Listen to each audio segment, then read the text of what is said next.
Hello guys, and welcome back to another video on the channel. In today's video we're going to be talking about the top 5 exotic weapons I believe are the best in Taken King so far. So for year 2, I haven't used all the exotics, so if an exotic that is extremely good isn't in the list and you're wondering why, it probably is because I haven't used it yet. For example, I know that the Jade Rabbit is in a very good scout rifle at the moment in PvE, I know, and in PvP it's very good.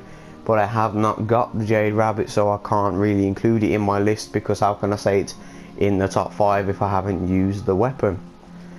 So these are the top 5 exotic weapons for me in year 2 which I have actually used. So, and these are also not in order, so if I say the first one, that doesn't mean that's 5th, and then the last one I say is at the top. That doesn't mean that, I'm just saying the top 5 overall. So one of the first exotics I want to talk about is this. Now I don't necessarily mean the raised lighter itself, I just in general mean exotic swords.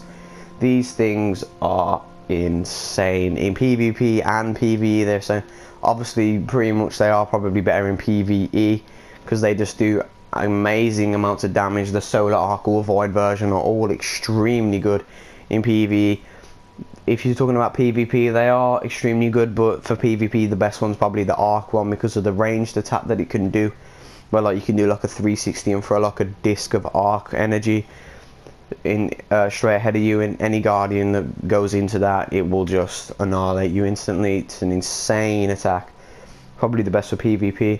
The Raised Light is probably the best for single target damage in PvE in terms of like a high level major or an ultra. This does insane amounts of damage.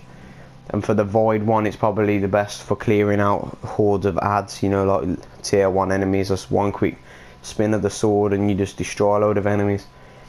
These exotic swords are crazy powerful. The guard function is crazy powerful as well. You can survive a lot of stuff. For example, in Crota's End, if you activate the Oversoul and then hold the guard function, you can survive the Oversoul. That's how insane this thing is. So these are a must. These are absolutely insane. The next one I'm going to be talking about is the Red Death. Now this is an insane exotic again, both PvE and PvP. Probably more so the PvP side of things because it is a higher impact, slower firing type of pulse rifle. It hits 33 to the head.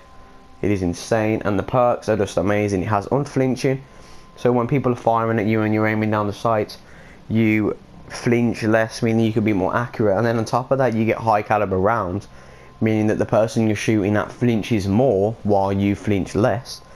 And then this perk is amazing, the Red Death. Each kill heals you and speeds at reloads, so you get a kill and you pretty much get an insane reload speed, which is already pretty high if you look at the reload stat.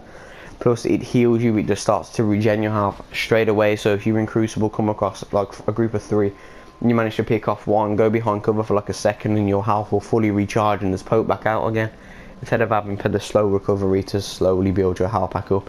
The same in PvE, it's exactly the same. It's brilliant. You know, in PvP you're going up against high tier enemies and they're just melting you fast and you think you're going to die. Quickly shoot a lower tier enemy to get the health regen and carry on the fight. And it's just an insane. It's good for things like Crota's End on hard, even though not many people do that anymore, but that was always a very strong thing in there where you could, you know, there was no health regeneration, so you could use this just easily to get your health back. But no one really does that anymore, but it's still a strong factor, and it's good in general PvP and PvE in any situation. Now another one I'm going to speak about is the Touch of Malice. Now there's a lot of arguments about this weapon. For me, this is definitely one of the best ones. For PvP, for obvious reasons, this isn't the strongest, because if you get down to that last bullet, which is what makes it so good because of the extra damage, you do start to lose a bit of your health each time you fire. And in PvP, if you're using the damage buff on the last bullet to kill someone, but you're also, you know, killing yourself and they're firing at you, most of the time you're just not going to win the gun battle because you're dying nearly twice as quick as you usually would. And there's just other better PvP weapons, or just indeed better PvP scout rifles like the Jade Rabbit that I mentioned earlier. So this isn't really a PvP weapon, but in terms of PvE this is insane, especially if you have access to a Blessing of Light Titan bubble where you can just keep popping in and out of it, getting the overshield over and over again, so you can avoid dying, and you can just absolutely melt bosses insanely quick with this.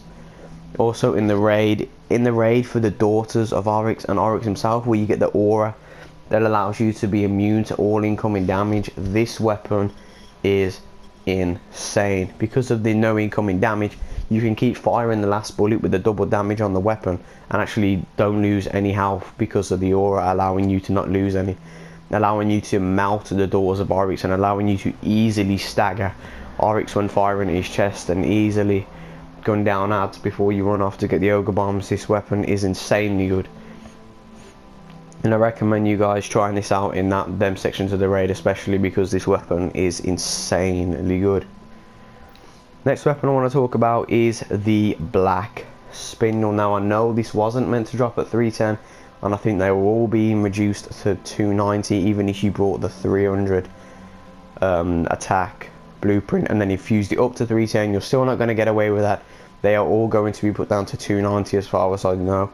I'm not sure when. It might be tomorrow, which is Tuesday reset, when an update comes out. I'm pretty sure. I'm not sure on that one, but it will be put back down to 290. So if you guys do know that it's getting put down to 290, and now you know that you're not going to get away with it either way, I suggest you infuse this version and then just go and buy a new version of it after, just so you can get another weapon high up.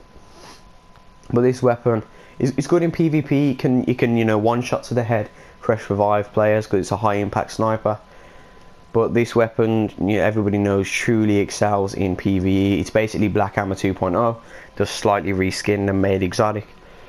It's literally the same. It's got all the same scopes. Ambush is probably the best to go for. White Nail, but obviously the E2 version, so firing free precision hits will refill your mag, but not out of thin air. It does take from your reserve ammo now, which is still incredibly good, because it means that if you don't miss, you can, without the extra sniper ammo, you can still land like 18 sniper bullets in one without reloading, which is a very high amount of damage. And then with the extra ammo, I think you get 25 bullets, 25 Black Spindle bullets straight off with no reload is insane damage.